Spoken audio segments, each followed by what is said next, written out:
शाम धीरे धीरे उतर रही थी। आसमान हल्का गुलाबी था, जैसे किसी ने भावनाओं को रंगों में घोल दिया हो। नेहा बालकनी में खड़ी थी। हवा उसके बालों से खेल रही थी, लेकिन उसके मन में एक ही नाम गूंज रहा था, अद्वैत। पिछले 6 महीनों में अद्वैत उसकी जिंदगी में ऐसे आया था जैसे कोई अधूरा गीत पूरा होने लगा हो। ऑफिस की मुलाकातें, देर तक बातें और फिर खामोशियों में छुपे एहसास। दोनों जानते थे ये सिर्फ दोस्ती नहीं थी। दरवाजे की घंटी बजी। नेहा का दिल तेज हो गया। उसने दरवाजा खोला। सामने अद्वैत खड़ा था, सादा सा, लेकिन उसकी आंखों में वही अपनापन जिसने नेहा को बार बार उसकी ओर खींचा था। आओ, नेहा ने हल्की मुस्कान के साथ कहा। कमरे में हल्की रोशनी थी। बाहर शहर की आवाजें थीं, लेकिन अंदर एक अलग ही दुनिया बन रही थी। वे सोफे पर बैठे। कुछ देर तक सामान्य बातें हुई, लेकिन शब्द बार बार रास्ता भटक रहे थे। जो कहना था वह आंखें कह रही थीं। अद्वैत ने नेहा को देखा। तुम्हारे साथ बैठकर सब आसान लगता है, उसने धीमी आवाज में कहा। नेहा ने नजरें झुका लीं। उसके भीतर कुछ पिघलने लगा था।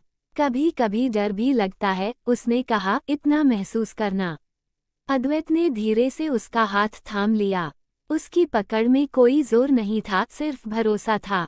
डर वहाँ होता है जहाँ अकेलापन हो, उसने कहा, यहाँ तुम अकेली नहीं हो। नेहा ने अपना हाथ नहीं खींचा। उस स्पर्श में उसे सुरक्षा मिली और चाहत भी। दोनों पास आ बैठे। उनकी सांसों की दूरी कम हो गई। दिलों की धड़कनें तेज थीं, लेकिन मन शांत। अद्वैत ने नेहा के गाल के पास से एक लठ हटाए। वह स्पर्श धीमा था, इजाजत मांगता हुआ। नेहा ने आंखें बंद कर लीं, जैसे कह रही हो, मैं तैयार हूँ महसूस करने के लिए। उनके बीच नज़दीकी बढ़ी, लेकिन बिना जल्दबाजी। यह कोई पल चुराने की कोशिश नहीं थी, बल्कि एक दूसरे को अपनाने का निर्णय था। अद्वैत ने उसके माथे को छुआ, एक ऐसा चुंबन जिसमें वादा था, सम्मान था।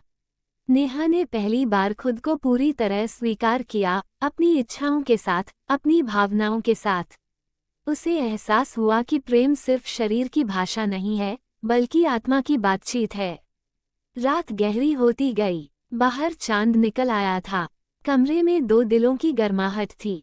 वे एक दूसरे के करीब थे, इतने करीब कि शब्दों की जरूरत नहीं रही। हर स्पर्श में संवेदना थी, हर नज़दीकी में समझ। सुबह की रोशनी ने उन्हें जगाया। नेहा ने करवट ली। अद्वैत वहीं था, शांत, सुकून से भरा। उसने सोचा, यही तो चाहिए था, ऐसा साथ जहां दिल हल्का हो जाए। अद्वैत की आंख खुली। दोनों मुस्कुरा दिए। कोई औपचारिकता नहीं, कोई असहजता नहीं, बस अपनापन। हम बदल गए हैं, नेहा ने कहा। अद्वैत ने उसका हाथ थाम लिया। नहीं, उसने कहा, हम सच हो गए हैं। वे साथ बाहर निकले। शहर वही था, लेकिन नेहा की दुनिया बदल चुकी थी। अब उसे पता था, प्रेम में चाहत होना गलत नहीं, जब वह सम्मान और भरोसे के साथ हो। और उनकी कहानी वहीं खत्म नहीं हुई, वो हर दिन आगे बढ़ती रही, हर एहसास